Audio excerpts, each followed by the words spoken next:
স্বামীকে না জানিয়ে তার পকেট থেকে 20 টাকার একটা নোট নেওয়ার সময় সে দেখে ফেলে। অত্যন্ত কড়া গলায় বলে, অন্যের জিনিস না বলে নেওয়াকে চুরি বলে। আমার ভীষণ আফসোস হচ্ছে, হাজার হাজার টাকা খরচ করে ঘরের মধ্যে চোর নিয়ে এসেছি।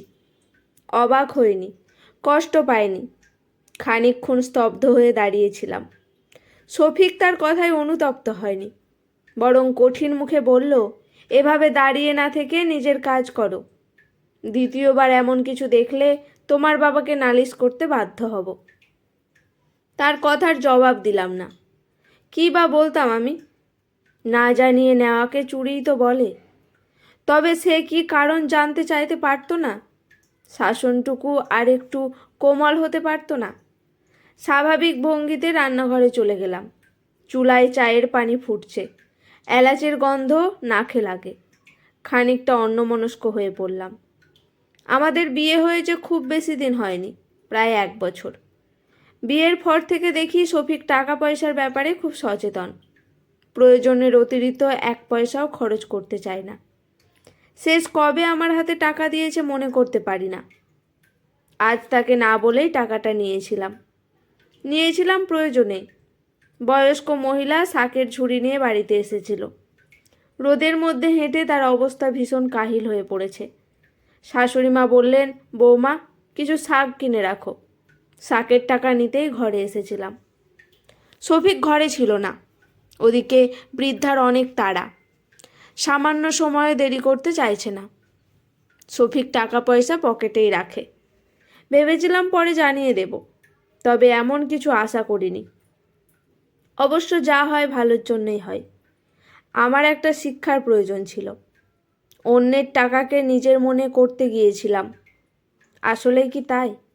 নিজের স্বামী কি কখনো অন্য লোক হয়? চা কাপে ঢালতেই শাশুড়ি মা এলেন।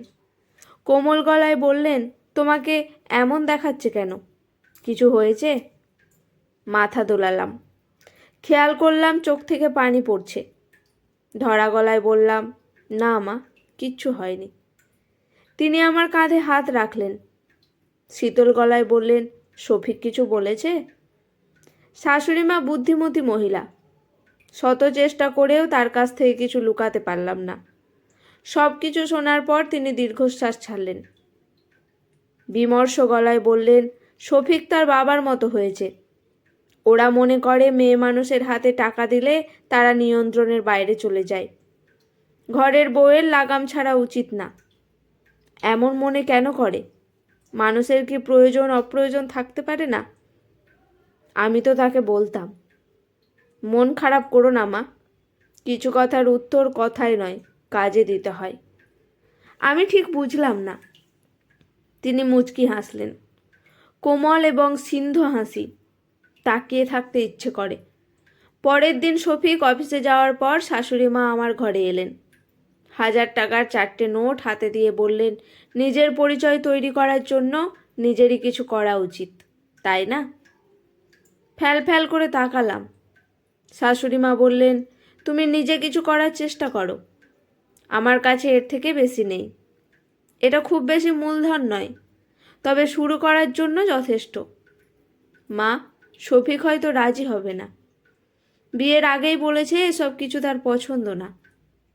কিছু ছেলেরা মেয়েদের স্বাবলম্বী হতে দিতে চায় না, কারণ তারা মনে করে মেয়েদের নিজের পরিচয় হলে তারা স্বামীকে সম্মান করবে না, তাদের কথা শোনার প্রয়োজন মনে করবে না, সংসারে অশান্তি হবে, এমন নানান কিছু। কিছু পুরুষ মেয়েদের নিজেদের কৃতদাসী মনে করে। এগুলো কি ঠিক মা? কিছু তো নিশ্চয় ঠিক। আজকাল অহরহ সংসার ভাঙে, পরকীয়া, অশান্তি, এসবের কথা নাইবা বললাম। অনেকের টাকার গরমে স্বামীকে সম্মান করে না, অন্যের হাত ধরে চলে যায়। সব মেয়ে কি সমান হয়? সবাই কি সংসার ছেড়ে চলে যায়? স্বামীকে অসম্মান করে? সব পুরুষও কিন্তু এক হয় না মা। কেউ কেউ থাকে যারা নিঃস্বার্থভাবে স্ত্রীর পাশে দাঁড়ায়। এই যেমন আমার ভাই। বৌদিকে বিয়ের পরেও পড়িয়েছে, নিজের আগ্রহে প্রাথমিক বিদ্যালয়ে চাকরির ব্যবস্থা করে দিয়েছে। বৌদিও তার সম্মান রেখেছে। কয়েক যুগ তারা একসময় কাটিয়ে দিয়েছে। সব ছেলে আপনার ভাইয়ের মতো হয় না, সব মেয়ে মামিমার মতো ভাগ্যবতী হয় না। দেখো মা, বউয়ের ভরণপোষণের দায়িত্ব স্বামীর ওপর। ভগবান এমনই ঠিক করে দিয়েছে।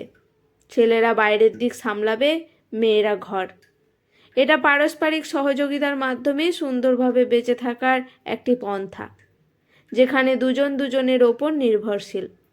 তার মানে কিন্তু এই না যে কোনো মেয়ে তার বরের কেনা গোলাম, যে সামান্য কারণে অপমান অপদস্থ করবে, প্রয়োজন না জেনে কথা শোনাবে।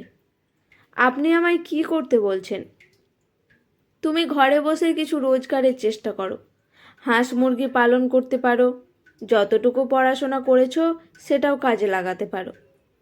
শাশুড়ি মা নিজের ঘরে চলে গেলেন। টাকাগুলোর দিকে তাকিয়ে চোখের পানি মুছলাম। পড়াশোনা খুব বেশি দূর হয়নি। গ্রামের মানুষের মানসিকতা কতদূর পরিবর্তন হয়েছে জানি না, তবে মেয়েদের জীবন খুব বেশি বদলায়নি। রাতের খাবার সময় কথাটা তুললাম। শফিক বিরক্ত গলায় বলল, আমার টাকা সংসারের জন্য যথেষ্ট, তোমাকে কোনো বাড়তি রোজগারের প্রয়োজন হবে না। শাশুড়ি মা পাশেই ছিলেন। তিনি কড়া গলায় বললেন, তোর টাকা তোরই এবং তোর সংসারের জন্য যথেষ্ট, বউমার না। সবারই নিজের কিছু থাকা উচিত, কিছু না থাকলেও অন্তত সম্মানটুকু। শফিক কিছু বলল না। সে মায়ের মুখের ওপর কোনো কথা বলে না, তবে আড়ালে ফুঁসল। তেতো গলায় বলল, এসব বুদ্ধি কার মাথার জানি না, তবে আমি কোন ধরনের সাহায্য করতে পারবো না। সত্যি সে কোনো সাহায্য করল না। বহুবার বলার পরও বাজার থেকে হাঁস মুরগির বাচ্চা কিনে দিল না। শেষমেশ পাশের বাড়ির সবুরের মায়ের থেকে গোটা 10 মুরগির বাচ্চা আর 5টা মাঝারি ধরনের হাঁস কিনলাম। ওদের জন্য ধান আর কিছু ব্রয়লারের খাবার কিনলাম।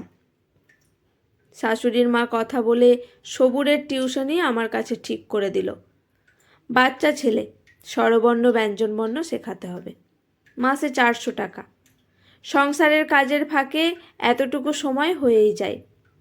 শুরুর দিকে ভীষণ ভয় করত। বাচ্চা মুরগি এর ওর বাড়িতে চলে যেত, তারা ভীষণ কথা শোনাতেন। শাশুড়ি মা ঘরের পুরনো মশারি কেটে ওদের আটকানোর ব্যবস্থা করে দিলেন। তবুও কয়েকটা মরল। 2টো মুরগির ঘরের জন্য জবাই করলাম। সব কিছু মিলিয়ে খারাপ চলছিল না। মাস 2 পর প্রথম রোজগার হাতে এলো। মুরগি যেগুলো ছিল ওগুলো বিক্রি করে দিলাম। বাড়ি থেকে কিনে নিয়ে গেছিল, ওই টাকা দিয়ে কয়েকটা নতুন মুরগি কিনলাম। কিছু টাকা সরিয়ে রাখলাম। এর মধ্যে হাঁসগুলো ডিম পাড়া শুরু করলো। ঘরে খাওয়ার কাজ চলল। কিছু বাঁচলে গ্রামের মহিলাদের এসে কিনে নিয়ে যায়। মাস 4 পর সবুরের মা টিউশনির টাকা দিয়ে গেল, 4 মাসের। এতদিন সমস্যার কারণে দিতে পারিনি। চুপিসারে জমানো টাকাগুলো বের করলাম। গুনতে গুনতে চোখে পানি চলে এসে যাচ্ছে। সব মিলিয়ে প্রায় 6,000 টাকা হয়েছে। এক দৌড়ে শাশুড়ি মায়ের ঘরে গেলাম। টাকাগুলো দেখে উনিও খুব খুশি হলেন। মাথায় হাত বুলিয়ে দিতে দিতে মুখ ঘুরিয়ে ফেললেন, হয়তো চোখের জল লুকাতে চাইছেন। সেদিন থেকেই যেন নতুন করে বাঁচতে শিখলাম। প্রথমবারের মতো শফিকের সাথে কাপড়ের দোকানে গেলাম। সবার জন্য টুকটাক কিছু উপহার কিনলাম। শফিককেও একটা শার্ট কিনে দিলাম। সে নিতে চায়নি, অথচ তার মুখ দেখে মনে হচ্ছিল সে ভীষণ খুশি হয়েছে। শাশুড়ি মায়ের জন্য একটা শাড়ি নিলাম। খুব বেশি দামি নয়, তবে দেখতে সুন্দর। সাদা কাপড়ের ওপর ছোট ছোট নীল ফুলের নকশা। কাপড় দিতে গিয়ে কোনো কথা বলতে পারিনি। খানিকক্ষণ শাশুড়ি মায়ের না ভুল বললাম। মায়ের কোলে মাথা রেখে শুয়েছিলাম আর চোখের জল ফেলছিলাম। শুধু কি জন্ম দিলেই মা হওয়া যায়? ভালোবেসে আগলে রাখলে, বাঁচতে শেখালে কি মা হওয়া যায় না? সেদিন মাও কোনো কথা বলেনি, মাথায় হাত বুলিয়ে দিয়েছিলেন শুধু। দিনকাল ভালোই চলছে, ঝড় ঝাপটা কম আসেনি। মুরগি হাঁস মারা গেছে, সবুরের পড়া শেষ হয়নি, তবে আমি থেমে যাইনি। হোঁচট খেলে উঠে দাঁড়িয়েছি। বহুদিন বাদে আজ হঠাৎই নজরে এলো শফিক আমার ব্যাগ থেকে টাকা বের করছে। আমায় দেখেই লজ্জায় লাল হয়ে বলল, একটু প্রয়োজন ছিল, মাস শেষে দিয়ে দেব। খুব করে বলতে ইচ্ছে করছিল, অন্যের জিনিস না জানিয়ে নেওয়াকে চুরি বলে। তবে বললাম না। ওই কথার জন্য ওকে মাফ করে দিয়েছি। সেদিনও আমায় এসব বলেছিল বলেই আজ নিজের কিছু টাকা আছে। ধাক্কা খেয়ে পড়ে গেলে কখনোই উঠে দাঁড়ানো যায় না। শফিক বলল, তুমি কিছু মনে করলে নাকি? না সূচক মাথা দোলালাম। শান্ত গলায় বললাম, সংসার এমনই, একে অপরের ওপর নির্ভরশীলতা। সামান্য কথায় সংসার ভাঙে না, মনের মাঝে একটা দাগ পড়ে। সেই দাগগুলো মারাত্মক রকমের গভীর এবং যন্ত্রণাদায়ক, সুখ নষ্ট করে দেয়। শফিক জবাব দিল না, ব্যস্ত ভঙ্গিতে চলে গেল। হয়তো তারও পুরনো কথা মনে পড়েছে। তবে আমি আর কিছু বললাম না। সামান্য কথা, অপমান, ছোট করা, এগুলোর জন্য সংসার ভাঙা যায় না। কেউ হয়তো ভাঙেও না, তবে তা বুকে চাপা থাকে। কখনো সখনো চাপা কান্নার বা দীর্ঘশ্বাসের কারণ হয়ে দাঁড়ায়। আমার জীবনে নতুন মা ছিল। অন্য শাশুড়ির মতো তিনিও কথা শোনাতেন, ভুল ধরতেন। তবে তার পাশে দাঁড়ানো যেন সব কিছু ছাপিয়ে যায়, মন থেকে সম্মান নিয়ে আসে। শাশুড়ি নাকি ভালো হয় না, বেশিরভাগ মেয়েই তাদের ভালো বলতে চায় না। পুরনো দিনগুলো আগের যুগের চড়ায় আটকে থাকুক। আমি ভালো হই, আমার ছেলের বউ গর্ব করে বলুক, আমার শাশুড়ি আমার মা। পরিবর্তন না হয় আমাকে দিয়েই শুরু হোক।